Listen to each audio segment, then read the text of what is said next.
vamos lá, estamos de volta. Vamos dar sequência aqui aos nossos estudos. Paramos no primeiro bloco identificando os requisitos para a concessão das tutelas provisórias. À luz do artigo 300 caput, 2 são os requisitos: probabilidade do direito e o perigo de dano ou risco ao resultado útil do processo. Preciso ainda dizer que se a tutela provisória de urgência for antecipada, um requisito extra precisará ser observado. Veja bem, tanto a tutela de urgência antecipada como a tutela de urgência cautelar dependem de 2 requisitos: probabilidade do direito ou perigo de dano ou risco ao resultado útil do processo. E o perigo de dano ou risco ao resultado útil do processo. Então, 2 requisitos. A tutela antecipada tem um requisito extra. Qual? Um requisito negativo, por assim dizer, que é a demonstração de que os efeitos da decisão que conceder a tutela antecipada não são irreversíveis. Isso está no parágrafo 3º. Veja, a tutela de urgência de natureza antecipada não será concedida quando houver perigo de irreversibilidade dos efeitos da decisão. Então, a parte precisa demonstrar que os efeitos da decisão eles não são irreversíveis, ou seja, tem como ser desfeito. Se a tutela for revogada, modificada em momento posterior, ou até mesmo se lá no final do processo o pedido principal for julgado improcedente. Então, esse aqui é um requisito extra. É óbvio que esse requisito ele não é absoluto, porque há situações de irreversibilidade recíproca. Então, se o magistrado conceder, a decisão é irreversível, mas se ele não conceder, também é irreversível. Né? Por exemplo, o pedido de liberação de uma mercadoria perecível que está bloqueada. Se conceder, essa mercadoria será colocada no mercado e vendida. Se não conceder, como é perecível, vai estragar. Então, eu estou diante de uma hipótese de irreversibilidade recíproca. Tá? Então, esse último requisito, que é um requisito específico da tutela antecipada, ele não é um requisito absoluto, não é um requisito inegociável, por assim dizer. Né? Artigo 302 ainda nos diz o seguinte, que a pessoa que pede uma tutela de urgência é responsável pelos danos que a concessão da tutela causar à parte adversa. Então, existe aqui um paralelo de risco-proveito. A tutela provisória de urgência, ela me traz um proveito, mas ela também cria um risco para mim. Porque se ao final, por exemplo, o pedido principal for julgado improcedente, eu vou responder pelos danos que a tutela provisória causou à parte adversa. É o que o magistrado está nos indicando aqui no artigo 302. Veja, independente da reparação por dano processual. Então, independente de uma multa por litigância de má-fé, de uma multa por ato atentatório à dignidade da justiça, a parte responde pelo prejuízo que a efetivação da tutela de urgência causar à parte adversa. Quando? Quando a sentença lhe for desfavorável, quando obtida liminarmente a tutela em caráter antecedente, não fornecer os meios necessários para a citação do requerido no prazo de 5 dias, hipótese em que a tutela perde efeitos. 3. Quando ocorrer a cessação da eficácia da medida em qualquer das hipóteses legais. 4. O juiz acolher alegação de decadência ou prescrição da pretensão do autor. Então, se, por exemplo, o magistrado me concede uma tutela de urgência e ao final eu perco a demanda, eu vou responder pelos danos que a concessão da tutela causou à parte adversa, à parte contrária. Perfeito? Então, nosso organograma aqui, super revisão, a tutela provisória de urgência antecipada depende da demonstração de reversibilidade dos efeitos, só que esse pedido ele é mitigado né? Porque há situações de irreversibilidade recíproca.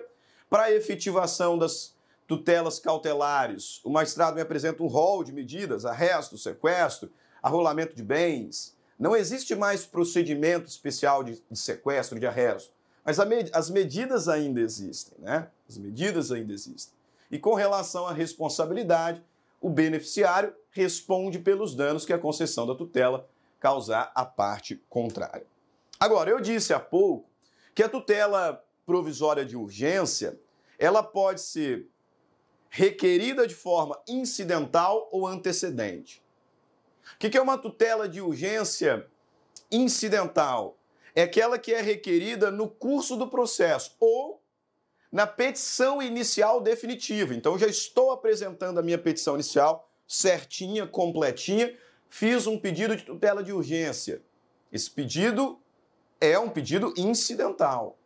Quando o magistrado, ou melhor, quando o legislador nos diz acerca do pedido antecedente, na verdade, ele está nos apresentando um procedimento, um microprocedimento, que possibilita o requerimento da tutela de urgência antes da apresentação de uma petição inicial definitiva. Então é como se eu tivesse um microprocedimento preliminar. Eu não vou apresentar a minha petição inicial definitiva, dando início assim a um procedimento comum, por exemplo, partindo para uma audiência de conciliação, contestação, impugnação. Não.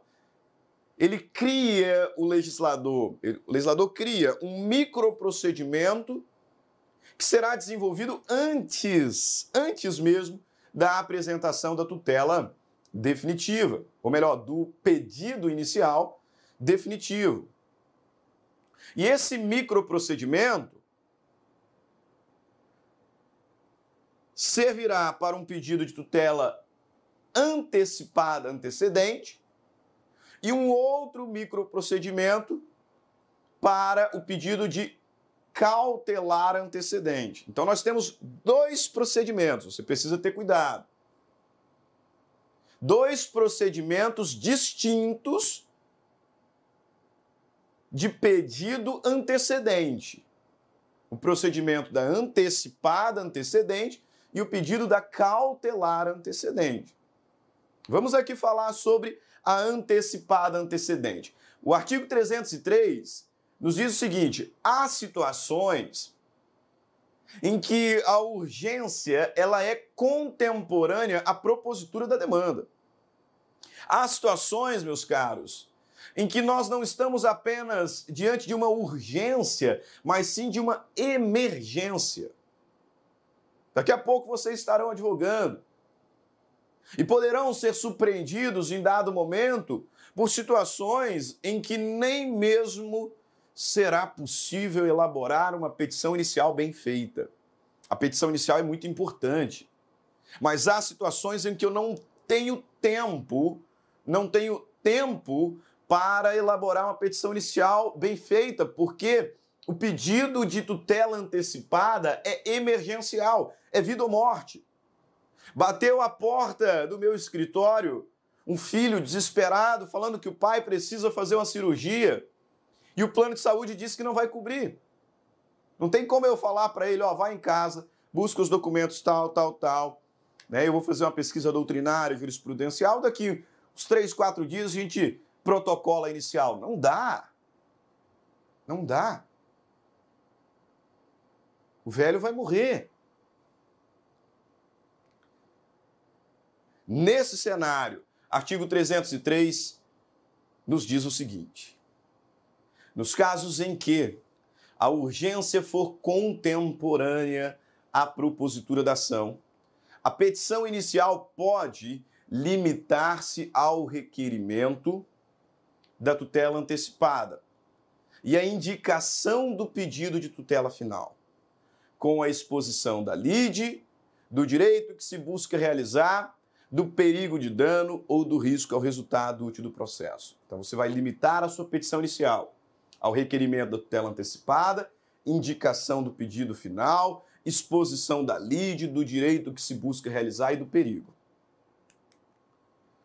vai indicar o valor da causa, porque você tem que recolher custas. O pedido é antecedente. E vai informar para o magistrado que quer se valer do benefício do artigo 303.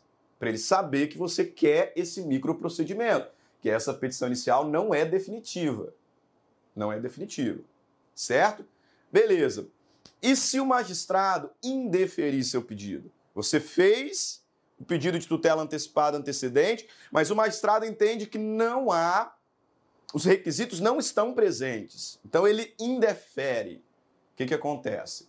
Se o magistrado indeferir o pedido de tutela antecipada antecedente, ele vai intimar o autor para no prazo de 5 dias. Cuidado com esse número, hein? 5 dias para emendar a inicial, complementando a narrativa fática, juntando novos documentos, enfim.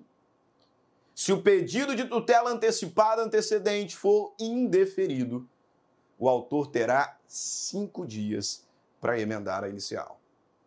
Então, para apresentar a inicial definitiva, para apresentar a inicial completa. Por isso que eu monto aqui esse fluxograma. Petição inicial protocolada, distribuída. Magistrado recebeu, proferiu uma decisão interlocutória indeferindo o pedido de tutela antecipada antecedente. 5 dias para o autor emendar a inicial. Se ele emendar, a gente vai começar o procedimento comum. Cita o réu, vamos para a audiência de conciliação, mediação, contestação e por aí vai. Se o autor não emendar nesse prazo, processo extinto sem resolução do mérito. Sentença terminativa. Ah, professor, mas e se o magistrado conceder o pedido de tutela antecipada? Se ele conceder a tutela antecipada. E aí? Concedida a tutela antecipada que se refere ao caput. Então, a tutela antecipada antecedente. O autor deverá aditar a inicial com a complementação da sua argumentação, juntada de novos documentos e a confirmação do pedido de tutela final em 15 dias. Por isso que eu falei para você tomar cuidado com esses prazos. Porque se o magistrado indefere, o prazo é de 5 dias. Se ele defere o pedido de tutela antecipada antecedente, o prazo para aditar a inicial será de 15 dias. Ok? E aí vai citar o réu. Vai citar o réu, intimando-o da decisão, para que ele cumpra a decisão, e também já intimando-o para a audiência de conciliação, que se for frustrada, vai marcar o início do prazo de resposta, né? O início do prazo para que o réu apresente a sua contestação. Então, aqui montando o nosso fluxograma num cenário de deferimento. Tutela antecipada foi deferida. Petição inicial protocolada, distribuída, magistrado profere uma decisão interlocutória concedendo, deferindo o pedido. Réu será citado e intimado, sim, para audiência de conciliação, mas intimado da decisão. Essa intimação é importante porque você bem sabe que contra decisões interlocutórias que versem sobre tutela provisória, cabe agravo de instrumento. Então, citado o réu e intimado da decisão, ele vai ter 15 dias para agravar de instrumento, conforme dispõe o artigo 1015, inciso 1. E o autor, simultaneamente, será intimado para, no prazo de 15 dias, aditar a inicial. Então, a tutela foi concedida, deferida, o réu é citado e terá a oportunidade de agravar em 15 dias, o autor tem que aditar a inicial no prazo de 15 dias também. Se o autor aditar a inicial, vamos embora no procedimento comum. Vamos embora no procedimento comum. Audiência de conciliação, mediação, contestação, vai embora. Se o autor não aditar a inicial, extinção do feito. Perceba, pois, que a inércia do autor causa a extinção do processo, sem resolução do mérito. A inércia do autor causa a extinção do processo sem resolução do mérito.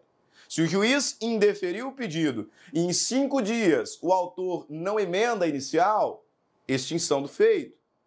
Se o juiz deferiu o pedido e em 15 dias o autor não adita a inicial, extinção do feito. Ok? Então, atenção aqui à inércia. Se ele adita, vamos embora no procedimento comum. Ótimo.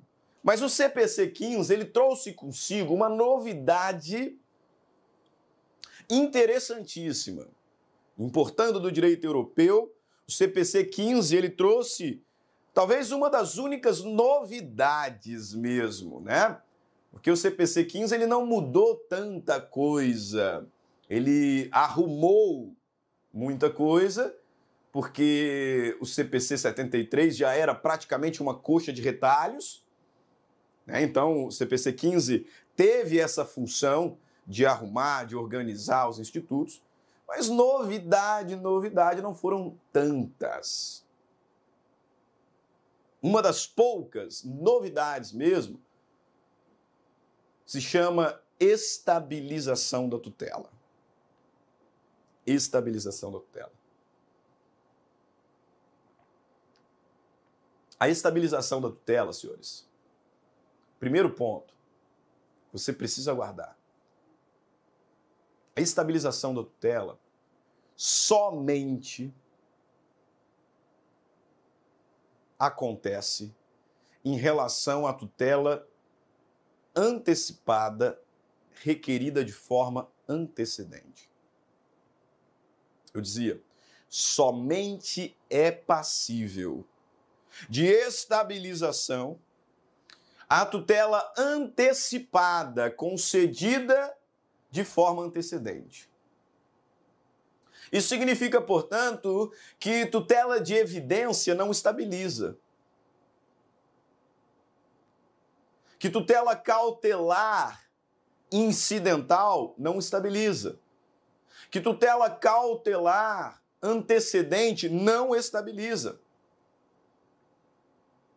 Que a tutela antecipada incidental não estabiliza. Somente a tutela de urgência antecipada, requerida de forma antecedente, é passível de estabilização. E o que é essa estabilização, professor? Estabilização de uma forma bem simples, porque a nossa aula ela é mais acelerada, de uma forma bem pontual. Estabilização é a manutenção da tutela provisória, mesmo depois do processo ter sido extinto sem resolução do mérito.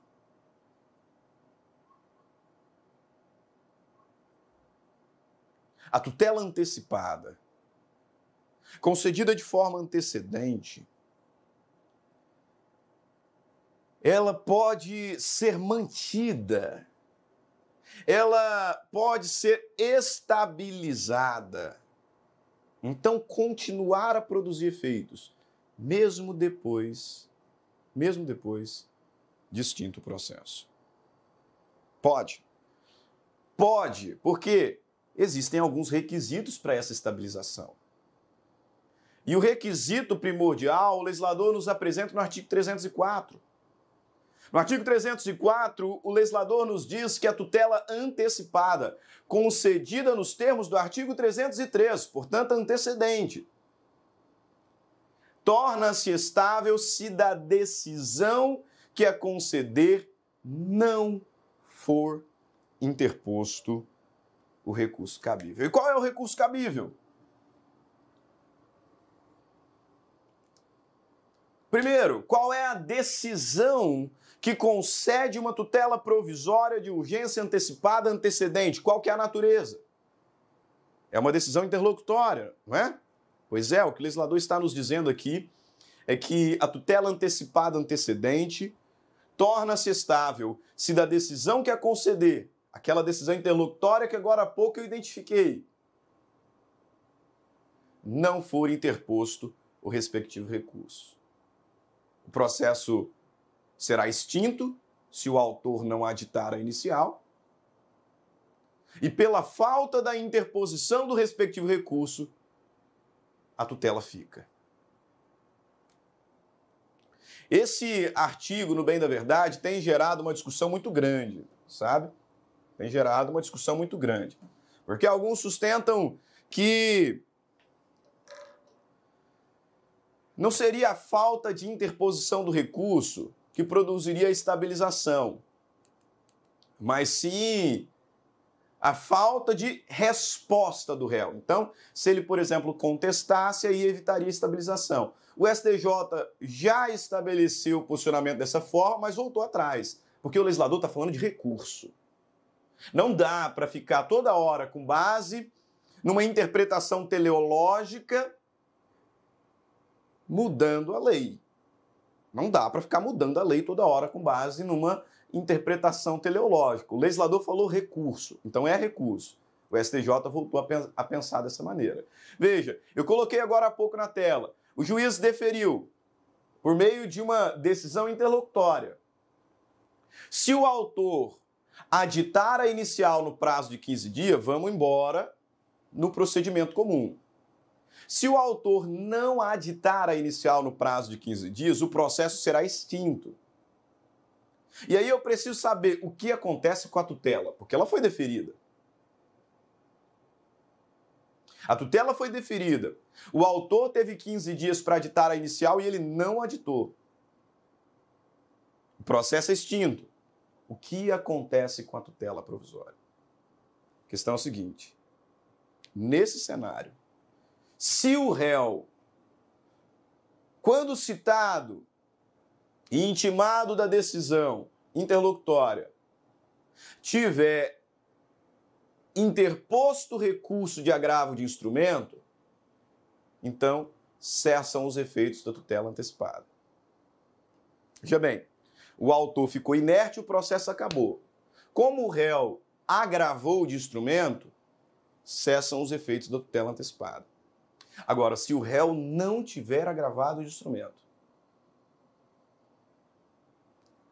aí ela estabiliza.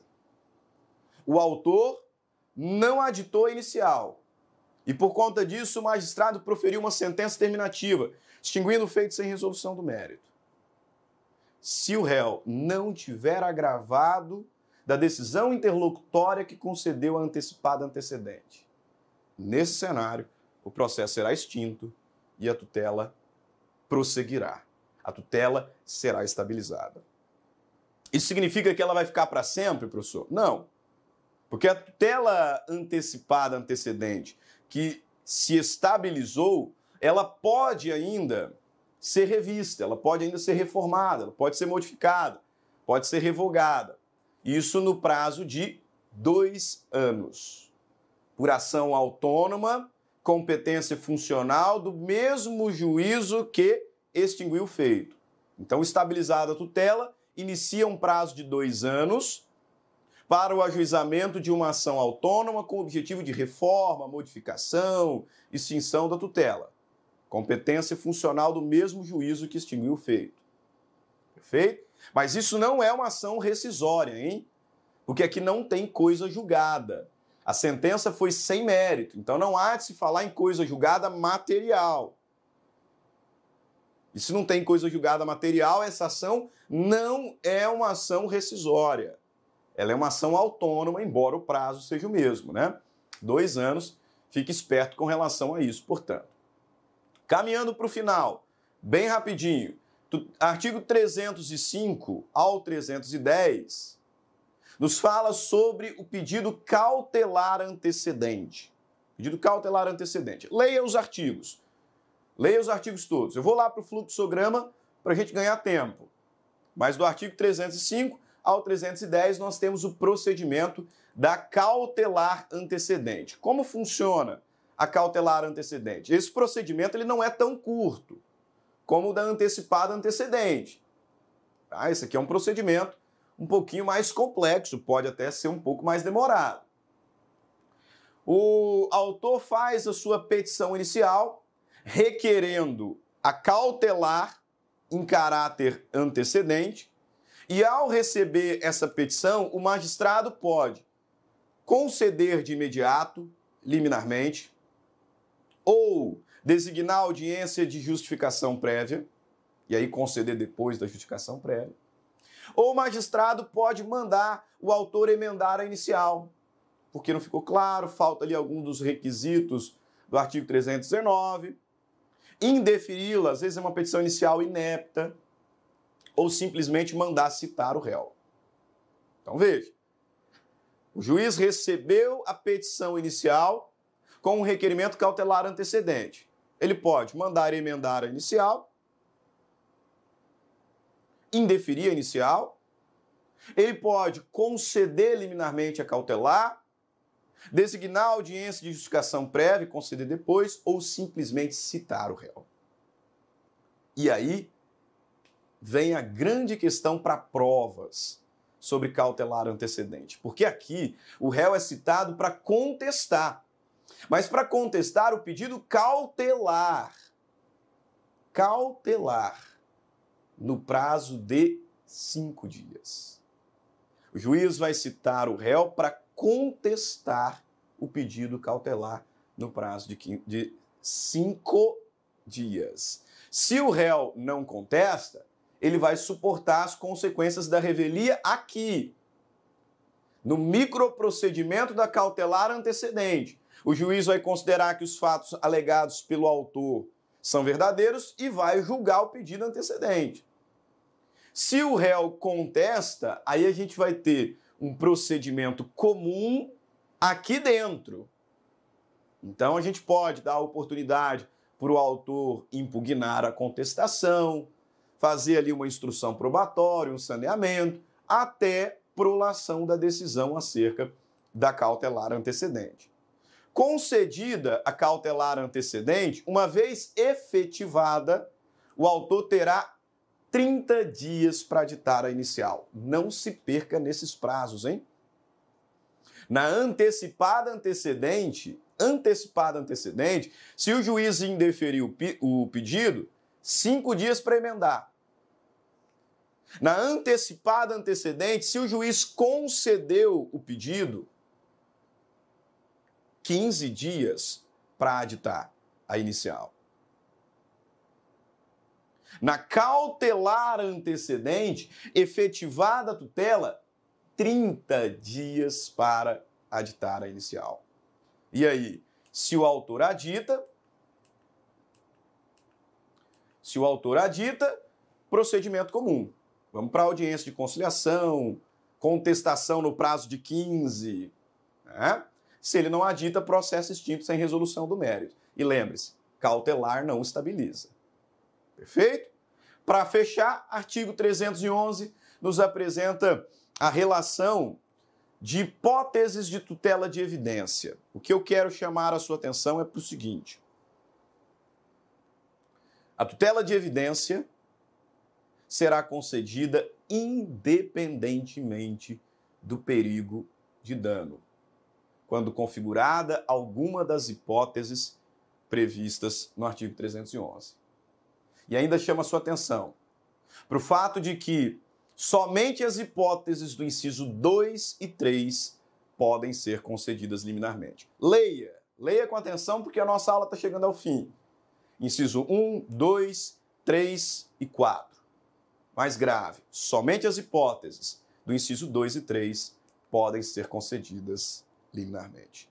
Grande abraço a todos, vamos chegando ao final de mais uma aula de processo civil, tutelas provisórias. Não deixe de ler a nossa apostila, rever essa aula se necessário for, ler a lei, porque processo civil é muito texto da lei na sua prova. Grande abraço, fiquem com Deus e até a próxima aula. Tchau, tchau.